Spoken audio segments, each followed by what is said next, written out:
with Schoenman and Mya Shone. Today, on the first day of 2011, with an update from Ralph Poynter about the case of Lynne Stewart.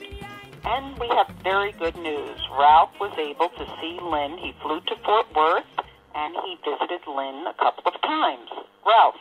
Yes, it's been a very pleasant surprise coming to the state of, we would say, utmost racism, ending the slavery a year late, and then continuing in the ways of the Deep South. We've heard a reputation that the Carswell prison has earned as not too pleasant a place to be, and with only 2 days' experience and Lynne having a week experience, it has been quite surprising. Now, this is just a week of experience, which makes neither of us an expert, but to date, we have had, as far as prisons go, a very decent experience. We should start with Lynne's initial conditions at Carswell were onerous. When she arrived, she was placed in a 4-person cell, small cell for women, which was 75 yards from the bathroom, difficult for a woman over 70 years old. Then, to top that off, it was a 3-story climb up and down to the dining room. 3 stories, and then to walk to another building where the dining room was placed. And you're talking about a walk of 400 to 500 feet. And you have to do that 3 times a day and climb 3 flights of stairs? Are you serious? In order to have a meal? This was very difficult for Lynne. As a consequence, Lynne was only able to get to the dining room once a day. Ralph, give us an update on what the response was to this and how Lynne was coping. You know, when you're in prison, you're on video, and they had a video of her going up the stairs, and they said she could not handle the stairs like that, so they transferred her to the hospital, and she got a hospital bed with a window, and in a room with 3 people, and a bathroom much closer. And she says the food is much better than at MCC. And she said for Christmas, a Cornish hen and all of the trimmings. And they allow you on occasion to take food to the room. So she feels that she's still in prison, but this is a real upgrade in terms of conditions. And she can now do her writing because, as you know, in a hospital bed, you have a table.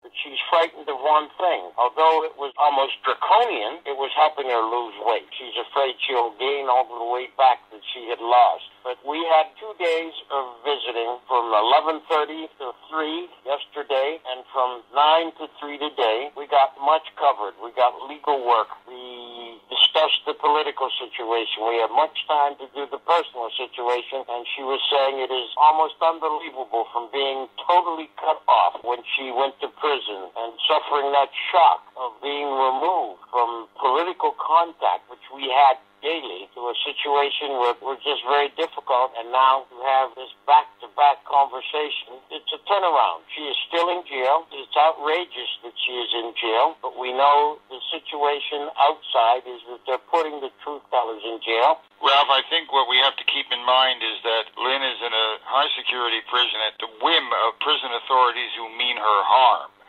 To the extent that we could protect her, it requires us to mobilize, but the context of this, on the 14th of December, headline in the New York Times, lawyer argues entrapment in bomb plot. A man accused of plotting to kill military recruiters with a car bomb was a victim of entrapment, incapable of building or detonating explosives. Antonio Martinez, 21, was arrested in an FBI sting operation. The magistrate, Judge Susan Galvey of Federal District Court, ordered Martinez detained, saying he was a dangerous flight risk, and that the entrapment argument is an issue for some other day. There are the courts, there's the reality. That's what Lynne is in prison for. We need to keep the heat on and keep mobilizing and keep exposing the criminal nature of the state. And it's here, yes, I'd like to point out that at MCC, the Metropolitan Correction Center, that Lynne received so many letters that they had to bring on extra staff. Let's keep the letters coming. She answers each and every one personally, and this will show the authorities at Carswell that Lynne Stewart has great meaning, great significance to each and every one of us. Watch out for Lynne Stewart. I'd also like to mention that if you go to the Taking Aim website, that's www.takingaimradio.com, we have many interviews with Lynne and discussions about the case of Lynne Stewart to give you the background and also other subjects over the 9 years of Taking Aim programs. And please visit the Lynne Stewart website, www.lynnestewart.org. We'll have a further update with Ralph Poynter about his visits with Lynne next week. And meanwhile, keep your contributions coming and visit the websites and make sure you get your letters to Lynne.